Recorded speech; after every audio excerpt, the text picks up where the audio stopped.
Hai pemirsa, selamat bergabung bersama kami majalah Info Komputer dalam VCD merakit dan mengupgrade PC. Saya Siska dan Puri. Kami berdua akan memandu Anda dalam proses merakit dan upgrade PC. Merakit dan mengupgrade PC itu kedengarannya dua hal yang sulit ya, tapi sebenarnya bagaimana? Sebenarnya merakit dan mengupgrade PC itu adalah mudah, bisa dilakukan oleh siapa aja. Kita tinggal menggabungkan komponen-komponen yang ada menjadi suatu PC yang utuh. Namun, kita perlu juga tahu langkah-langkah dari proses merakit dan mengupgrade PC itu. Agar semuanya bisa berjalan dengan baik ya. Betul. Oke pemirsa, mari kita langsung saja. Di hadapan kita sekarang sudah ada berbagai komponen komputer. Kita mulai dari yang ini. Ini adalah casing CompuCase, motherboard Asus, memori Corsair, kartu grafis Asus, prosesor Intel Pentium 4, DVD drive Asus, floppy disk drive, dan ini hard disk Maxtor. Kemudian kita juga butuh monitor. Kali ini kita gunakan monitor GTC. Lalu ada keyboard dan mouse, keduanya dari Logitech. Kita juga butuh speaker dari Philips. Kemudian di sebelah sini ada kabel-kabel daya. Kabel-kabel ini gunanya untuk monitor, untuk casing, dan juga untuk speaker. Yang ini adalah kabel IDE untuk DVD dan hard disk. Untuk floppy disk drive, kita butuh kabel floppy ini. Di sini kita juga butuh kabel audio untuk DVD dan speaker. Kemudian apalagi nih yang kurang? Selain itu, kita perlu juga tang, obeng, pinset, dan gelang antistatis. Karena di sini kita nggak punya gelang antistatis ya, itu gimana? Apa bisa diganti atau? Nah, gelang antistatis itu fungsinya adalah untuk meredam listrik statis yang ada di tubuh kita. Nah, supaya sewaktu kita merakit, itu listrik statis nggak mengenai komponen-komponen ini yang berakibat rusak. Ya? Nah, untuk mencegahnya, kita bisa menggunakan bodi dari casing ini untuk membuang listrik statis yang ada di tubuh kita. Sebelum merakit ya? Sebelum merakit, betul. Nah, kemudian itu kan untuk hardware-nya ya. Sekarang untuk software-nya kita pakai apa? Nah, untuk software-nya kita menggunakan sistem operasi Windows XP Professional dari Microsoft. Lalu jangan lupa driver-driver penyertanya untuk motherboard, untuk VGA card dan DVD. Lalu buku manual pun jangan lupa, ini penting sekali untuk memandu kita. Oke, kalau gitu kita langsung aja ya, karena sudah lengkap semua alat-alatnya. Iya. Pertama-tama apa dulu nih? Pemirsa, mari kita mulai merakit. Di sini di hadapan kita sudah ada motherboard. Pertama-tama kita buka manualnya dulu, dan yang harus diperhatikan adalah posisi dari komponen-komponen yang ada dalam motherboard ini. Nah, bisa tolong sebutin nggak, Pur? Nah, bentuknya unik sekali ini namanya soket untuk prosesor. Ya? Dia ada pengungkitnya ini, pengunci juga. Jadi fungsinya dia untuk mengunci kaki-kaki prosesor. Dan yang kotak ini namanya penyangga untuk heatsink atau pendingin serta kipas prosesor. Lalu yang bentuknya panjang ini dan ada kuncinya di ujung-ujungnya ini RAM, dan yang ya untuk memori ya? Betul. Terus yang ini namanya soket untuk IDE, dan yang agak kecilan ini untuk floppy. Lalu yang coklat ini adalah untuk VGA card atau kartu grafis tipe AGP. Lalu ini slot-slot yang putih ini atau yang krem ini untuk PCI. Nah, kemudian kalau yang biru kecil-kecil ini apa gunanya? Ini namanya jumper. Fungsinya dia untuk mengkonfigurasi motherboard. Jadi penting ya? Penting sekali. Jadi jangan sampai hilang waktu kita memasangnya. Terus perlu juga untuk memasang pinset. Tuh. Oke, nah sekarang mungkin bisa kita langsung pasang komponennya. Kita mulai pemasangan prosesor. Sebelum kita masang prosesor, kita lihat dulu buku manual ini, apakah motherboardnya mendukung untuk penggunaan prosesor dengan kecepatan atau tipe ini. Oh ya, memang beberapa kasus ya ada di mana prosesornya tidak didukung motherboard ya. Ya, betul. Kalau itu yang terjadi, gimana solusinya? Kita melakukan update BIOS atau lebih jelasnya bisa dibaca di majalah info komputer. Oke, kalau gitu kita langsung aja pasang prosesornya. Ya, ini prosesor, bisa dilihat. Dalam memasang prosesor perlu diperhatikan titiknya atau tanda panahnya ini menunjukkan poin yang mesti kita pasang Di motherboard ya. di motherboard, betul. Di motherboardnya di mananya? Ini ada tanda panah putih kecil, lalu di soketnya juga ada tanda, dan di kaki-kakinya juga ada yang tertutup.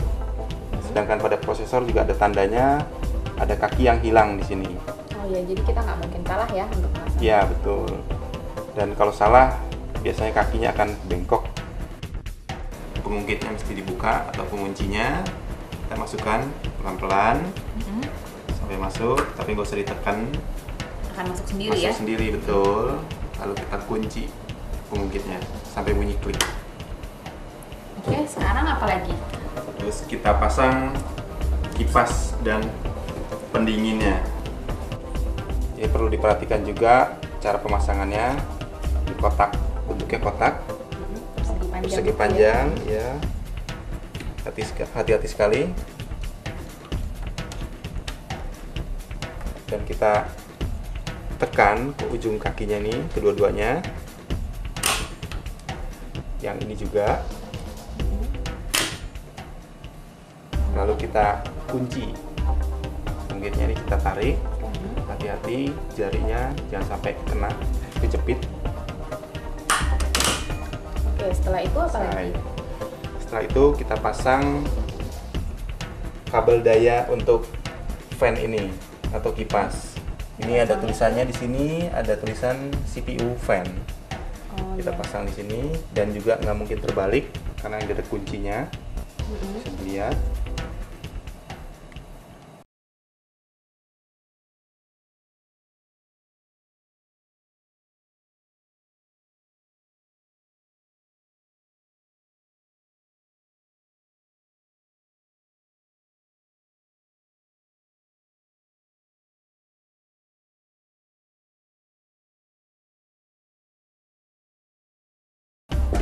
Kuncinya juga. Oh iya, yang ada celah itu ya? Yang ada celahnya, dan di soket RAM-nya juga ada, atau soket memori ada penguncinya di sini. Terus kita buka ini kedua kuncinya, kita tekan kedua ujungnya sampai bunyi atau sampai kedua pengunci ini masuk. Nah, gimana kalau misalnya terbalik gitu memasangnya? Kalau terbalik kemungkinan akan patah RAM ini atau memorinya akan patah. Jadi jangan sampai terbalik. Diperhatikan tadi ya, Ya, tanda-tandanya. Tanda-tandanya. Kemudian Sekarang kita lakukan apa lagi nih? kita memasang motherboard ini pada casing.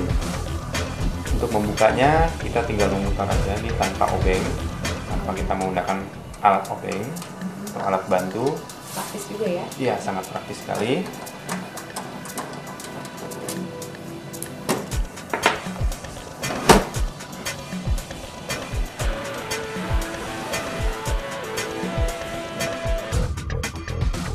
Kemudian apa? Kita ambil motherboardnya ya? Kemudian kita ambil motherboard.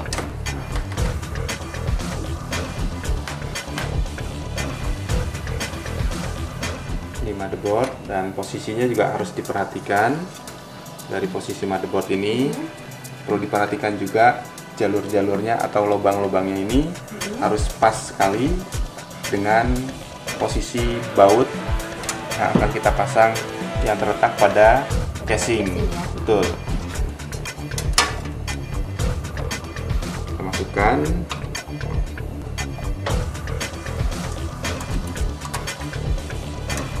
Mungkin perhatikan juga posisi seperti Iya. itu ya. Perlu diperhatikan juga posisi dari belakang ini, belakang dari motherboard. Ini harus masuk. Dan baut-bautnya juga sudah pas sekali. Titik-titiknya. Ini kita siapkan obeng dan baut.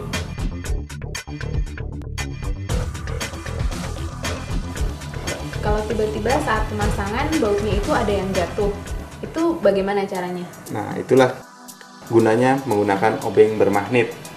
Jadi kalau bautnya jatuh, kita bisa gunakan obeng ini untuk mengambilnya. Seandainya nggak bisa, kita dirikan casing ini dan biasanya bautnya langsung jatuh Akan keluar sendiri ya? atau keluar sendiri. Oke, sekarang kita pasang apa lagi? Lalu kita pasang VGA card.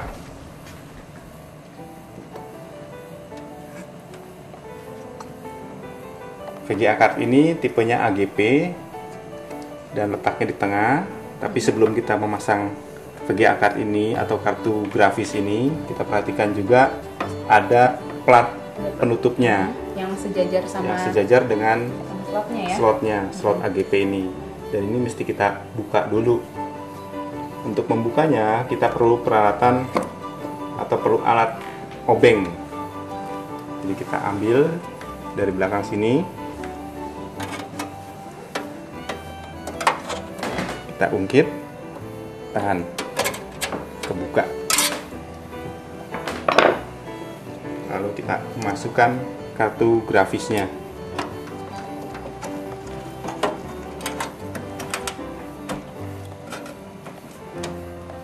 Nah, untuk mengencangkannya kita gunakan baut.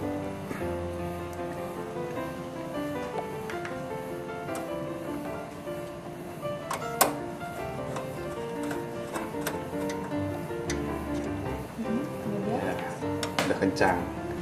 Setelah ini kita akan memasang hard disk. Sebelumnya kita siapkan dulu kabel IDE. Di kabel IDE pemasangannya sangat mudah sekali karena ada penguncinya di sini dan ada penutup untuk kakinya. Dan kalau kita perhatikan itu kedua ujungnya beda ya? Iya betul, kedua ujungnya beda. Ini Beda warna juga ya? hitam, ini untuk dimasukkan ke hard disk, dan yang warna biru ini kita masukkan ke soket pada motherboard. Dimasukkan ke yang warna biru juga ya? Ya betul, kita masukkan ke warna biru juga. Dipasang sampai kencang. Sampai kencang, terus kita siapkan bracket atau tempat untuk hard disk. Kebetulan pada casing kali ini bracketnya bisa dilepas ya? Ya, ini sangat mudah sekali, tinggal kita tarik sini, lepas, Jadi bisa dipasang di luar ya? bisa dipasang di luar. Karet yang kecil-kecil ini fungsinya apa? Karet yang kecil-kecil ini fungsinya adalah untuk meredam getaran dari yang dihasilkan oleh hard disk dan kipas pendingin hard disk ini. Nah, kemudian langsung kita pasang aja ya hard disknya. Kemudian kita pasang hard disknya. Kita perlu baut untuk memasangnya. Ini juga posisinya juga mesti kita perhatikan. Posisi baut. Nah, dan pemilihan bautnya jangan terlalu panjang, karena kalau terlalu panjang itu akan merusak hard disk. Oh iya.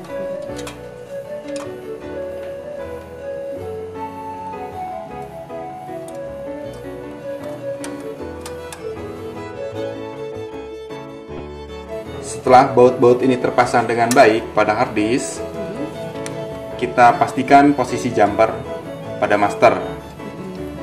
Ya, jumper yang ini ya. yang Ya, kecil-kecil. jumper ini terletak antara kabel IDE dan kabel daya. Dan untuk mengetahui jumper ini pada posisi apa, bisa dilihat di jumper konfigurasi Pada badan hard disk pada ya. badan hard disk. Kalau misalnya kita punya satu hard disk, kita masukkan pada jumpernya posisi master. Tapi kalau kita punya hard disk kedua, kita masukkan pada posisi jumper slave. Kalau gitu bedanya antara posisi master dan posisi slave itu di mana? Bedanya waktu kita pasang kabel IDE ini. Jadi waktu kita pasang kabel IDE, posisi master pada ujung di sini. Kemudian pada hard disk slave atau hard disk kedua, kita pasang kabel yang tengah ini. Oh ya. Kemudian kita masukkan bracketnya.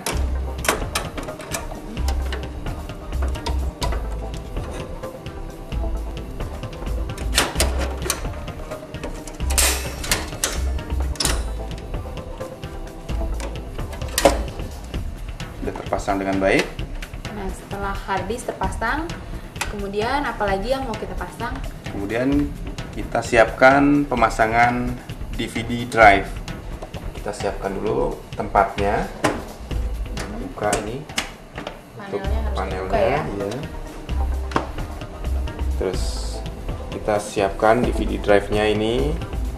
DVD drive ini sama seperti hard disk yang tadi, ada posisi jumper ya. Posisinya sama, slave dan master. Kemudian kita pasang kabel IDE-nya, pasang. Kemudian kabel audio jangan lupa kita pasang juga, biar kita bisa dengar musik ya. Betul. Setelah terpasang semua, kita siapkan rel. Pada casing kali ini kita pakai rel ya. Pakai rel. Nggak melepas bracket lagi ya. Iya. Pemasangannya cukup mudah sekali. Kita pasang rel di luar. Dibaut ya. Lalu dibaut. Nah, setelah relnya terpasang, Ya, setelah terpasang semua dengan posisi yang baik, kita pasangkan pada casing.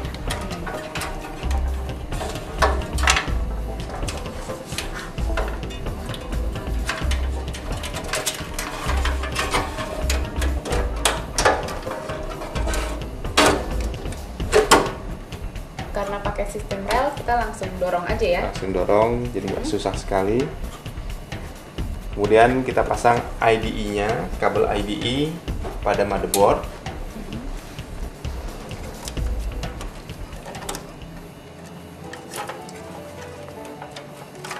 Itu ada di sebelah sampingnya IDE hard hard disk ya. disk.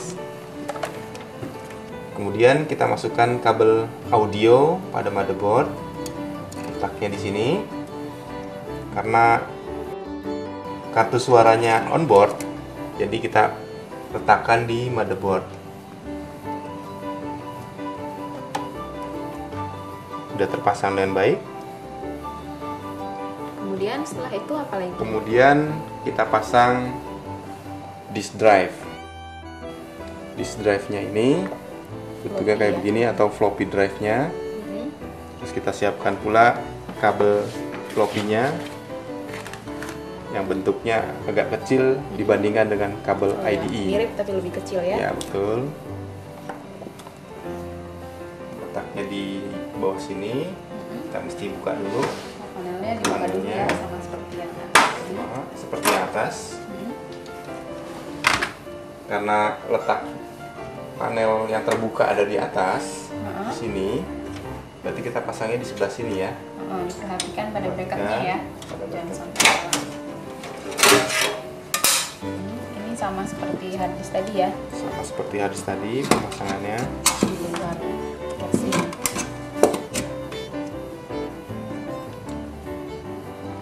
Nah, untuk mengencangannya kita perlu baut ya. Kita perlu baut untuk pengencangannya. Setelah terpasang semua bautnya, kita pasang kabel floppy-nya. Mirip bentuknya ya, cuman Betul, lebih lebih kecil. Jangan lupa yang warna merahnya ada di sebelah kiri atau dekat kabel daya. Ada yang selalu begitu ya. Selalu begitu. Kemudian kita masukkan bracket.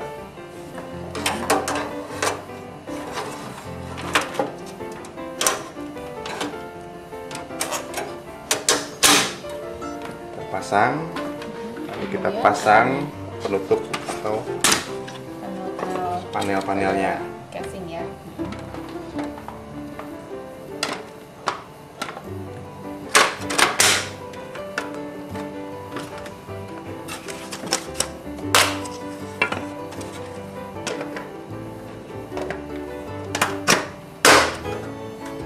memudahkan pemasangan, kita tidurkan dulu casingnya.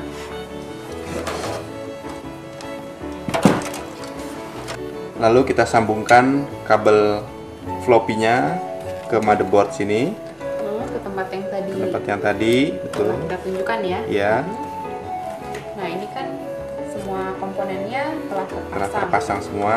Lalu Sekarang kita apa pasang kabel-kabel powernya Ya. atau kabel dayanya. Kita harus teliti ya. Harus mana teliti. Yang untuk komponen mana gitu. Betul. Sama-sama kita pasang apa dulu? Sama-sama kita pasang kabel power untuk motherboard. Pasang yang ini juga perhatikan Cirinya? ada penguncinya. Cirinya ini penguncinya. Lalu ini ada pemandunya di sini. Ini bentuknya tidak kotak, jadi nggak mungkin salah. Ini dibandingkan kabel power yang lain Beda sekali, ini bentuknya paling unik, panjang ya. bentuknya paling panjang. Kita tekan aja sampai bunyi klik Itu letaknya di dekat- samping prosesor. Oh ya. Kemudian kabel floppy.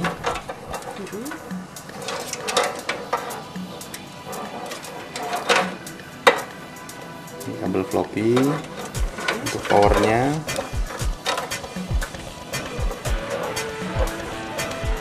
Agak menyudut dia di ujung. Cirinya Cirinya dia lebih kecil dari kabel power yang lain, juga agak pipih dia. oh ya. Kemudian ini kabel power untuk hard disk. Apa yang harus diperhatikan? Ini bentuknya juga, kemudian dia nggak mungkin kebalik karena dia ada kuncinya juga, ada pemandunya di sini. Oh, jadi Bentuknya miring. masing-masing pasangannya tuh pasti bisa pas ya dimasukkan ya. Kalau terbalik itu juga kemungkinannya kecil ya. Betul. Kemudian DVD drive-nya juga kita pasangkan kabel powernya.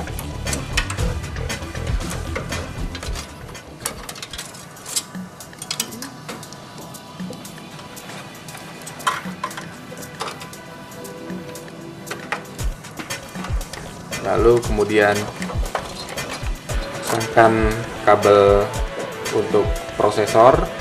Bentuknya segi empat, terus ada penguncinya juga. Itu pasang di mana? Kita pasang di sebelah sini.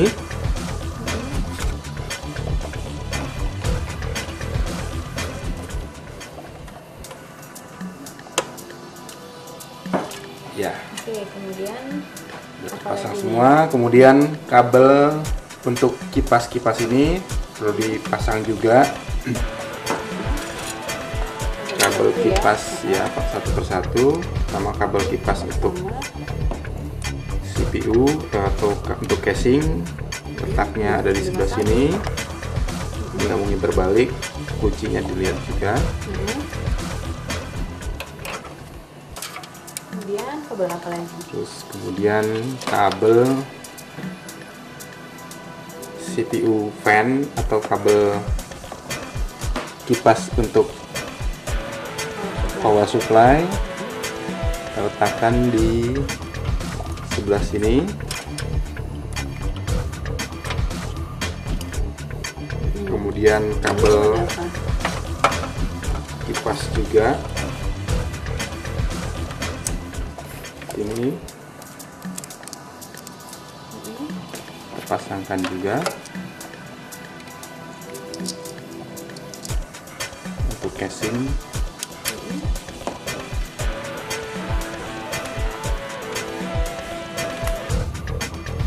Dipasangkan ke kabel power apa tuh? Kabel power dari power supply. Terus kemudian kipas untuk pendingin dari hard disk kita pasangkan juga Di sebelahnya ya. sebelahnya. Ya, selesai. masih ada kabel yang sisa yang belum dipasang. Ya betul, tinggal kabel USB yang letaknya ada di sini. Kabel USB, lalu kabel untuk power reset dan indikator lainnya. Gimana tuh cara pasangnya? Cara pasangnya bisa lihat dari manual kartunya atau buku manualnya. Itu udah jelas ya? Iya, jelas sekali di sini. Pasang kemana? Oke, sekarang semua kabel sudah terpasang. Kemudian kita lakukan apa lagi nih? Ini sudah selesai semua. Untuk kabel dalamnya sudah selesai. Sekarang kita pasang kabel daya dan kabel-kabel yang lainnya di luar. Kita dirikan dulu casingnya. Setelah kita berdirikan, lalu kita pasang kabel daya. Kabel daya ini nggak mungkin terbalik posisinya dan cara pemasangannya, karena ada posisi-posisi yang nggak mungkin terbalik atau posisi kuncinya. Ada soketnya juga, kita tinggal colok aja dan masuk. Kemudian kita pasang kabel untuk keyboard, mouse, dan monitor. Siapkan keyboardnya.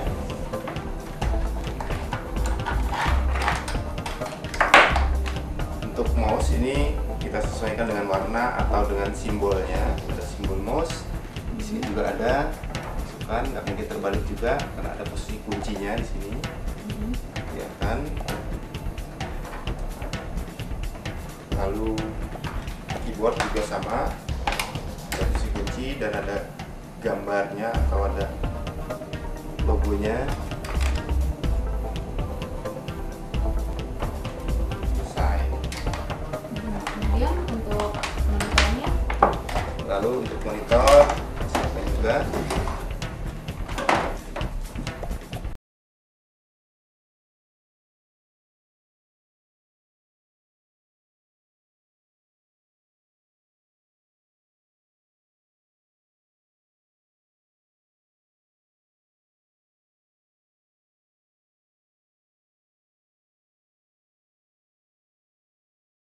Kita paut. Ini nggak usah pakai obeng, cukup diputar dengan jari aja.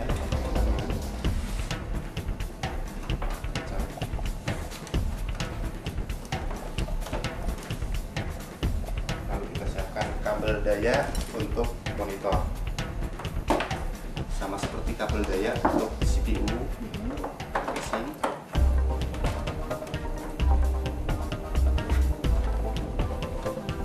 Selesai. panelnya belum ditutup ya? Kemudian panelnya kita tutup.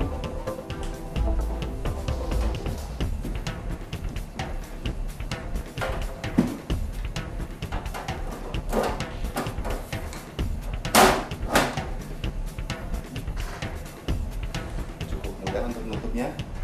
Putar aja, nggak usah obeng ya? Iya.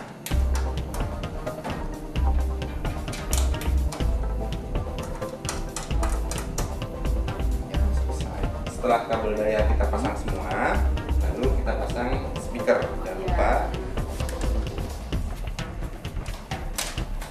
Kemudian kita pasang kabel untuk audio atau kabel speaker. Pasang di sini yang bertuliskan out atau berwarna hijau. Pasang sama.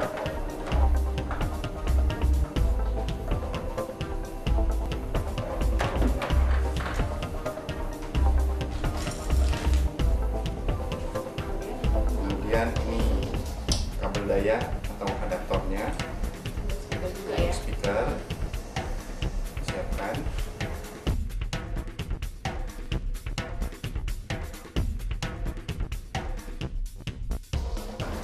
Pemirsa, mari kita langsung menginstal sistem operasinya. Pertama-tama, Masukkan sini.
memperlihatkan proses instalasi Windows XP secara detail.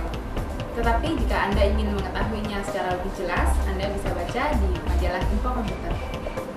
Setelah itu, kita lanjutkan dengan menginstal CD-CD driver. Pertama-tama kita siapkan dulu CD-nya. Yang ini dari motherboard dan yang ini dari kartu grafis. Kita masukkan CD-nya.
Nah pemirsa, ternyata merakit PC itu mudah bukan?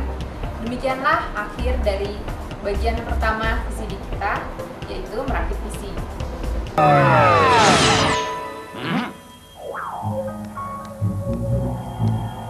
Cari PC yang terbaik, cari yang ada di dalamnya.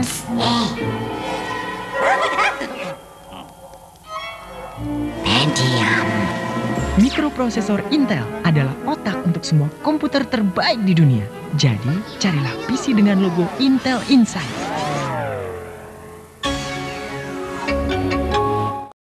Kami dari Intel Indonesia menyambut gembira terhadap inisiatif yang dilakukan oleh Info Komputer dalam rangka menerbitkan VCD panduan merakit dan mengupgrade PC. Karena hal ini sesuai dengan misi dari Intel Indonesia untuk meningkatkan masyarakat yang lebih melek terhadap komputer sehingga tidak tertinggal dengan negara lain dalam menuju era globalisasi.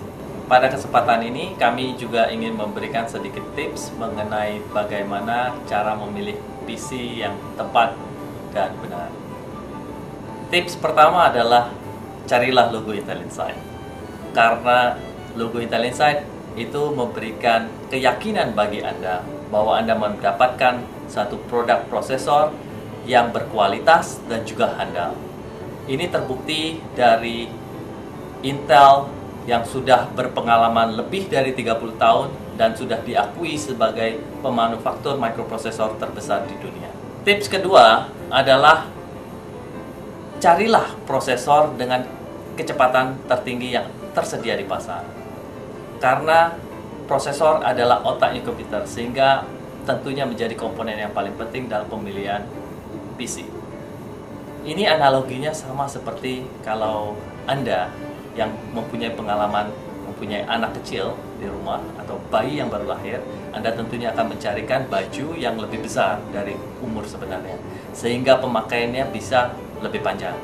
Hal yang sama juga kita bisa analogikan pada saat Anda ke supermarket ingin mencari susu, tentunya berusaha mencari yang tertulis kadaluarsanya paling lama sehingga Anda bisa lebih punya waktu untuk menentukan kapan Anda akan minum susu tersebut. Jadi hal yang sama juga mempengaruhi dalam pembelian prosesor dengan kinerja tertinggi.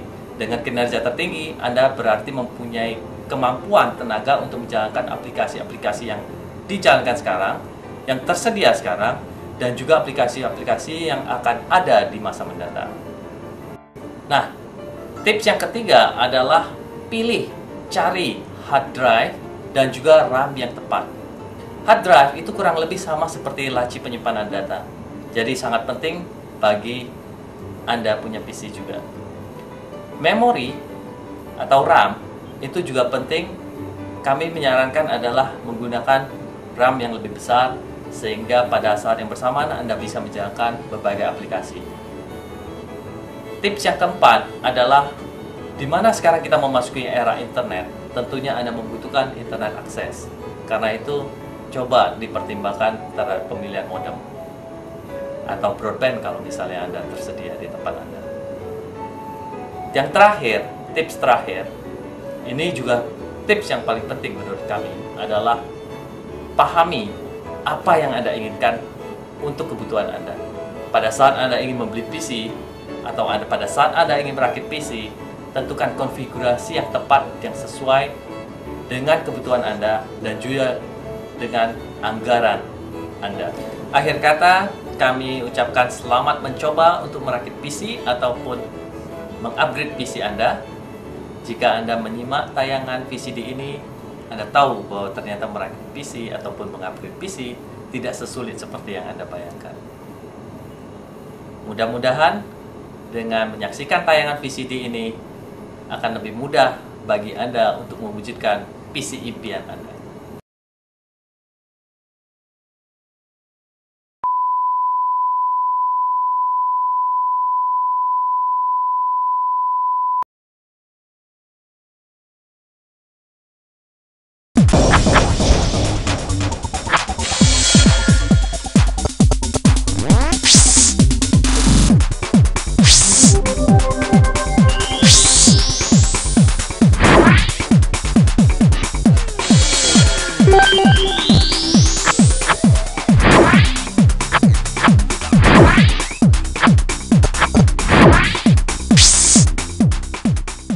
In ancient times, man used unorthodox ways to confront the unknown. Today, there are better solutions. At Asus, we innovate technology that takes you wherever you want to go. Asus, innovative solutions for a limitless tomorrow. Pemirsa, sekarang kita masuk ke bagian kedua VCD ini, yaitu mengupgrade PC. Kali ini yang akan kita bahas yaitu proses mengupgrade prosesor, kartu grafis, memori, hard disk, kartu jaringan, dari CD drive ke DVD drive, kartu suara, dan juga modem. Nah, saya pengen tanya dulu, sebenarnya mengupgrade itu apa sih? Upgrade sendiri artinya adalah meningkatkan kinerja, kapasitas, dan lain sebagainya. Biasanya itu berupa mengganti atau menambah komponen baru. Tapi kali ini yang akan kita tunjukkan yaitu proses teknisnya aja ya. Betul. Jadi masalah komponen A itu dirubah menjadi komponen B itu tidak kita bahas kali ini, dan itu bisa dibaca lebih detailnya di majalah Info Komputer. Oh ya. Nah sekarang apa dulu nih yang pertama-tama akan kita upgrade? Pertama-tama yang kita upgrade adalah prosesor. Oh iya, kita akan mengupgrade prosesor dari Pentium 4 1,5 GHz menjadi 2 GHz. Ya, setelah komputer ini mati, kita cabut-cabut dulu kabelnya. Ini kabel-kabel yang di luar kita cabut supaya nggak nyetrum.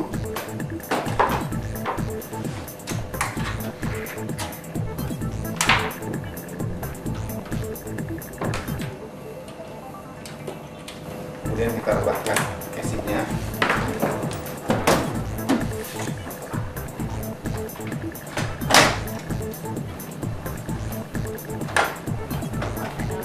Ya, dibuka panelnya.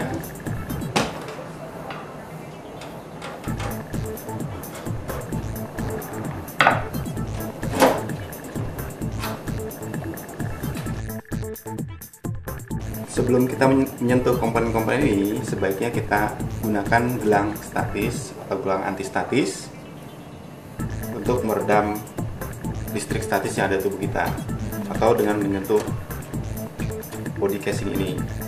Kemudian kita siapkan kabel-kabelnya, kita buka dulu ininya, penguncinya. Kunci pendingin ya. Ya, pendingin.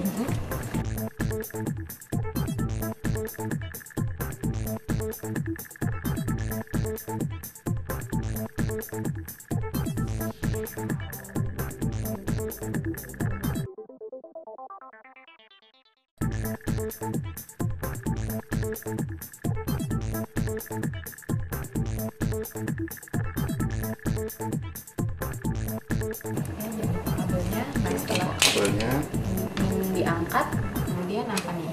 kemudian prosesor. Kita angkat pengungkitnya. Kita cabut.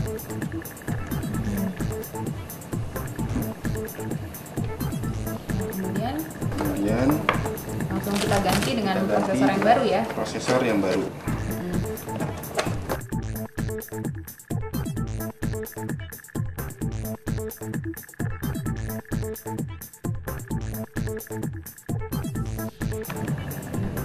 Itu prosesor yang 2 GHz ya. Yang 2 GHz. Perlu perhatikan tandanya. Jangan Tanda sampai ini salah ya. jangan sampai salah. Langsung dimasukkan ke soket. Tekan. Kemudian heatsinknya juga.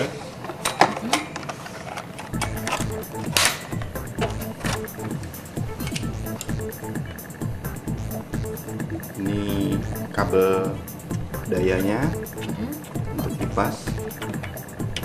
Masukkan. Kemudian Terus kita masukkan dipasang pendinginnya ya. pendinginnya. Bisa kipas. Bisa kita tekan. Dan kunci.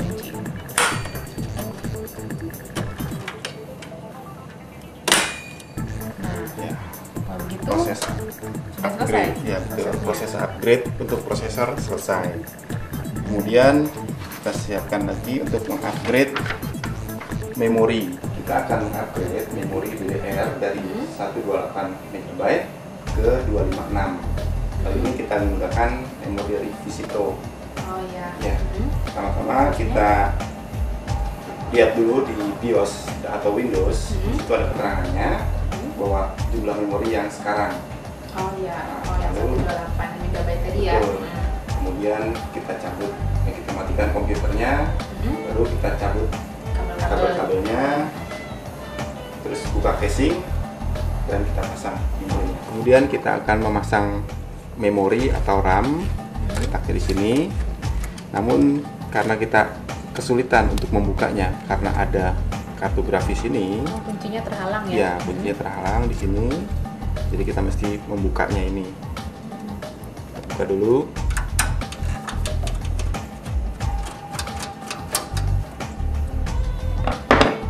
Kemudian pengaitnya kita tarik, pas. Kemudian pengungkitnya ini kita tekan ke sana. Oh iya, kita kan soalnya akan ganti ya, Ya, bukannya betul. menambah ya. Betul, kita akan ganti. Pas. Terus kita ganti dengan Kita pasang RAM, yang ya tipenya DDR SD RAM dengan kapasitas 256.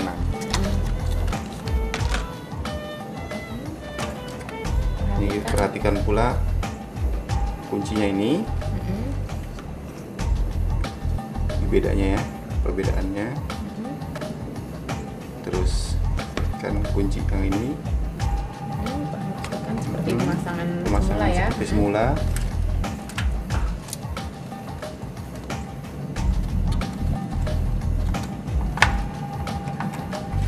Terus kita tekan kedua ujungnya.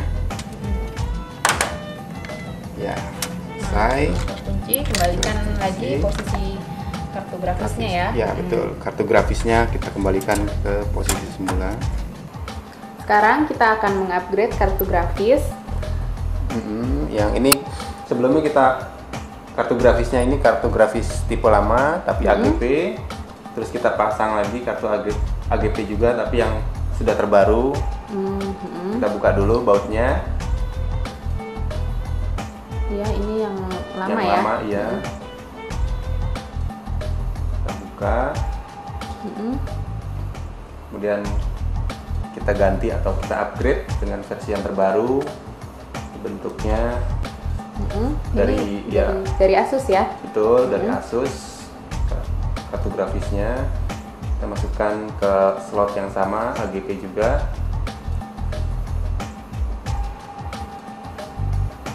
Dalam pemasangannya juga bisa lihat ini ada kuncinya, Oh iya. jadi mesti masuk ke penguncinya. Jadi kita lihat ini ada pengungkitnya di bawah pada motherboard. Oh ya, ini nanti yang setelah dimasukkan ke dalam slot itu dia akan mengunci sendiri ya? Ya, akan mengunci. Tekan. Tekan. Nah, setelah itu, setelah terpasang dengan baik, kita pasang baut. Ya, kita pastikan bahwa posisi bautnya terpasang atau kartu grafisnya tertancap dengan bagus. Ya. Nah, pemirsa sekalian, pasti suatu ketika pernah mengalami ketika harddisknya itu sudah mulai penuh ya. Nah, kalau kayak gitu, lebih baik kita tambah aja harddisk yang baru. Caranya berikut ini akan kita tunjukkan. Ya, kita akan masang harddisk yang kedua atau yang slave. Sebenarnya kita lepas dulu kabel-kabelnya. Kabel floppy terlepas, kabel data, terus kabel powernya juga, kemudian kabel harddisk, kabel powernya, kemudian kabel data di harddisk juga kita cabut. Setelah kita cabut, kita buka bracketnya. Langsung ditarik aja ya. Tarik aja, cukup mudah ini. Kemudian kita siapkan harddisk kedua atau harddisk yang akan kita jadikan slave. Harddisk yang akan kita jadikan slave perlu diperhatikan jumpernya, bisa dilihat di badan harddisk ini. Ini kasih tahu bahwa kalau posisi slave itu jumper dilepas. Oh ya, berarti kita harus melepas jumpernya ya? Ya. Nah, untuk melepasnya ini kita perlu pin set. Karena bentuknya kecil sekali dia. Kita cabut. Oke, ini harddisk pada posisi slave. Udah kita masukkan siap ke dipasang ya. Ya, kita masukkan ke bracket. Setelah baut terpasang semua, baut pada harddisk, kita masukkan bracket pada casing. Cara memasukkannya juga seperti tadi. Gampang sekali, tinggal dorong. Lalu kita masukkan kabel-kabel, ya, kabel-kabel power dan kabel datanya. Yang tadi dilepas ya, dipasang kembali. Kita pasang kembali. Kabel floppy, kabel data dan kabel powernya kita masukkan. Kemudian kabel master untuk harddisk. Ya, yang ini jangan sampai salah ya, Jangan karena sampai salah. kita sekarang menggunakan 2 harddisk ya. Ya. Ini kita pasang harddisk master dulu kabelnya, kemudian kabel untuk harddisk slave.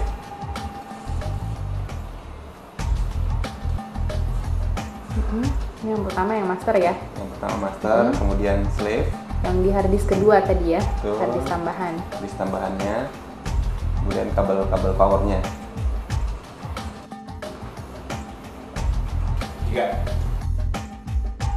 In ancient times, man used unorthodox ways to confront the unknown.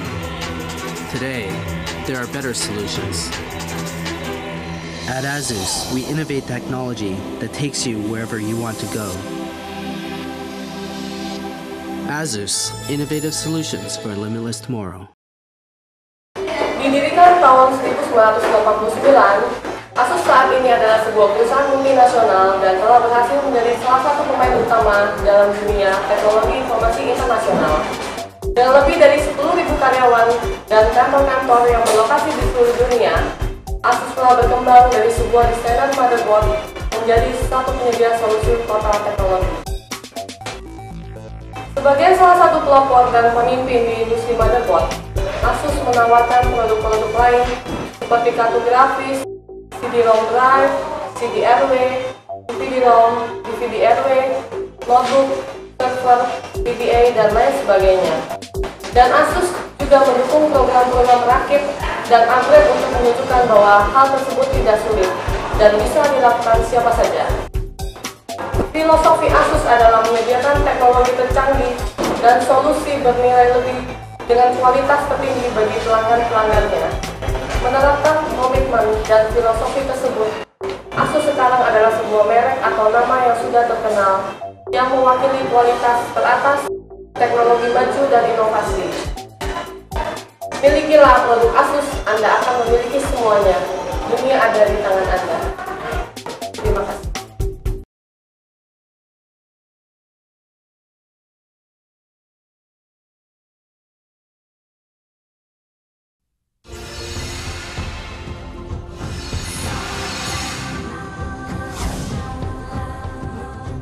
Technology that connects products and the world into one.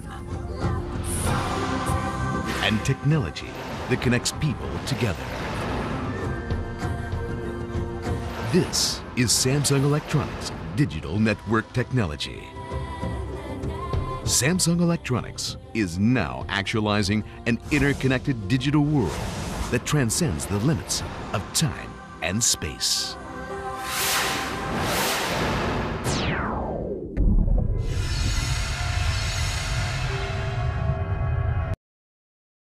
Sekarang kan lagi zamannya DVD nih, tapi kalau di komputer saya cuma ada CD-ROM gimana?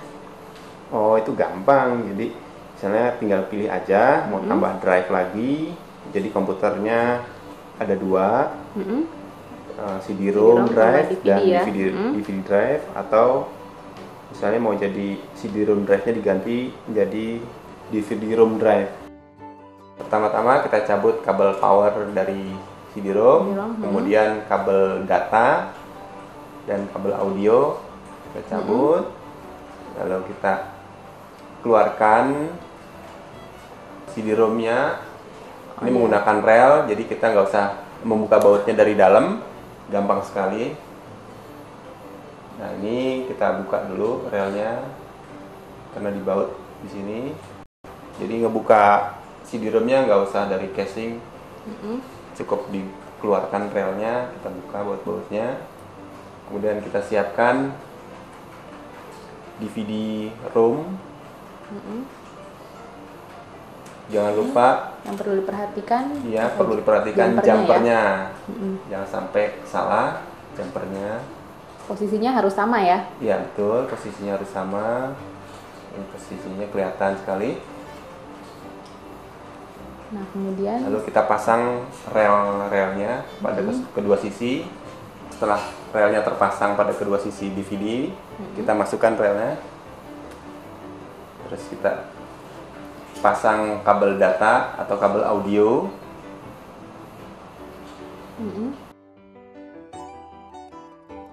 Kemudian kabel data, jangan sampai salah. Lalu terakhir kabel power. Nah, setelah ini selesai ya proses? Ya, selesai proses upgrade ke DVD ya? Ke DVD. Nah, sekarang apa lagi nih yang akan kita upgrade? Kita akan mengupgrade kartu suara. Tapi apa itu perlu? Motherboard yang ada sekarang kan biasanya sudah punya fungsi suara onboard.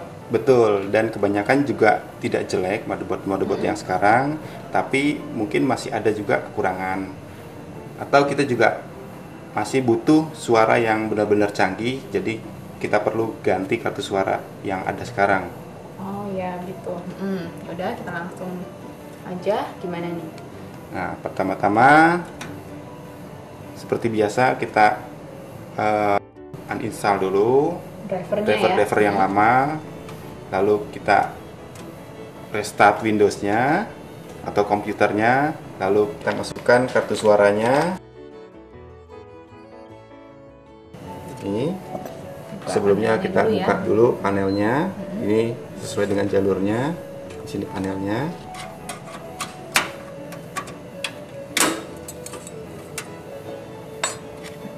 Kita tancapkan ke suaranya. Kemudian baru dibaut ya. Kemudian dibaut. Setelah itu kita tutup kembali casingnya.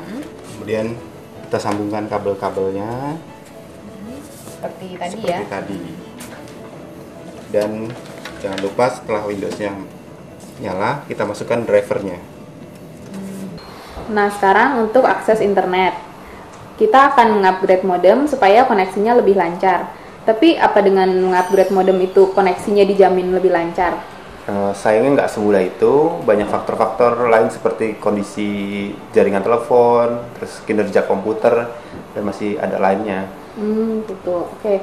Kali ini yang akan kita upgrade yaitu dari modem internal ke modem eksternal. Iya, jadi sama seperti yang tadi juga kita upgrade sebelum-sebelumnya. Jadi pertama-tama adalah driver-driver yang harus kita hapus. Jadi driver lama kita hapus dulu dari Windows.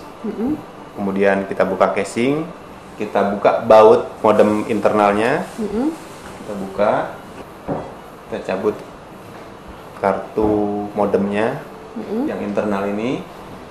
Nah, pemirsa nih jangan lupa kita tutup lagi. Setelah kita angkat modem internalnya, kita tutup panel belakang. Terus kita siapkan modem eksternal. Ini modem eksternalnya. Modem eksternalnya dari ProLink V92 tipe Tornado. Terus juga driver-drivernya kita siapkan. Sama kabel-kabelnya ya, jangan lupa. Ini kabel telepon, kemudian kabel data, dan adaptor. Setelah siap, kita pasang kabel-kabelnya. Sebelumnya kita tutup dulu casing. Setelah kita tutup, kita siapkan kabel data yang kita masukkan ke dari port serial. Nah, ini perbedaannya bisa dilihat di sini. Untuk yang masuk ke modem itu ada jarum-jarumnya. Kita masukkan ke modem. Posisinya juga nggak mungkin terbalik.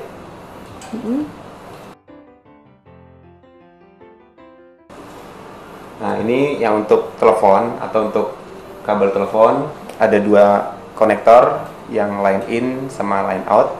Line in itu berarti dari Telkom atau dari kabel telepon. Yang line out itu kita kalau mau dipasang paralel atau mau dipasang pesawat telepon. Kita keluar dari situ. Kemudian kita siapkan kabel power.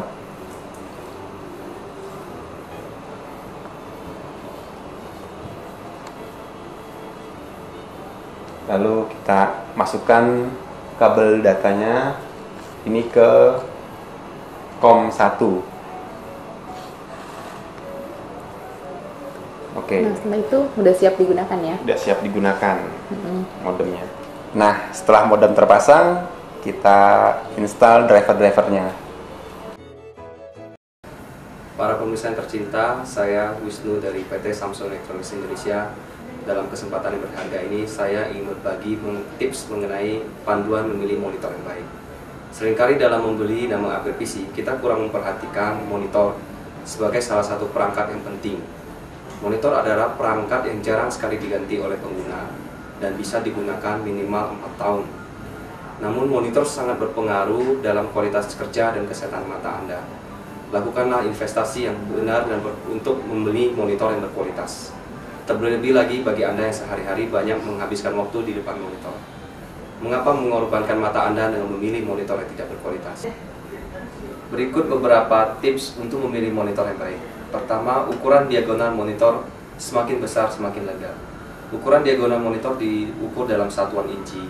Bagi Anda untuk pengguna pengolahan data, word processing dan spreadsheet, monitor ukuran 15 inci sudah memadai.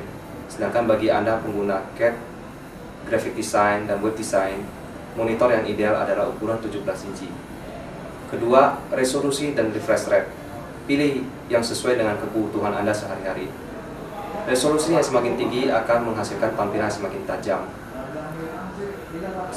Resolusi standar untuk ukuran web dan pengolahan dokumen adalah 1024x768. Bagi Anda pengguna CAD design, web design, ataupun graphic design, disarankan untuk memilih monitor yang mempunyai resolusi lebih besar daripada 1024x768. Selain resolusi, hal yang perlu kita perhatikan adalah refresh rate. Pilihlah monitor yang menggunakan refresh rate minimum 85 Hz pada resolusi yang diinginkan. Ketiga, dot speed yang semakin kecil berarti semakin rapat akan menghasilkan tampilan yang semakin baik. Ukuran dot pitch standar untuk monitor 15 inci adalah 0,28 mm. Sedangkan ukuran dot pitch untuk monitor 17 inci adalah 0,24 sampai dengan 0,27. Sehingga dot pitch yang semakin kecil akan menghasilkan tampilan yang semakin tajam. Yang keempat, kompatibilitas dengan graphic card. Hal yang penting yang sering kita lewatkan. Graphic card adalah komponen yang mengirimkan sinyal ke monitor komputer Anda. Kalau bagi Anda pengguna monitor yang besar, pilihlah graphic card yang mempunyai memori yang besar sehingga bisa menampilkan resolusi dan kedalaman warna yang Anda butuhkan. Kelima, fasilitas lainnya, yaitu nilai tambah yang menjadikan monitor Anda berbeda. Yang pertama, bagi Anda pengguna multimedia, mungkin Anda bisa mempertimbangkan untuk membeli monitor dengan kemampuan internal speaker. Yang kedua, bagi Anda pengguna monitor yang juga ingin menampilkan tampilan dari TV, DVD, VCD, Anda bisa mempertimbangkan untuk membeli monitor multifunction atau multifungsi. Yang ketiga, perhatikan garansi dan layanan purna jual yang ditawarkan oleh vendor. Sekian tips panduan memilih monitor dari Samsung. Selamat merakit dan mengupgrade PC Anda. Sukses dan terima kasih. Nah pemirsa, kami harap Anda sekalian dapat mengikuti panduan merakit dan mengupgrade PC dari kami tadi dengan baik. Ternyata merakit dan mengupgrade PC itu tidaklah sesulit yang Anda bayangkan, bukan? Sampai berjumpa dalam VCD kami edisi selanjutnya. Terima kasih.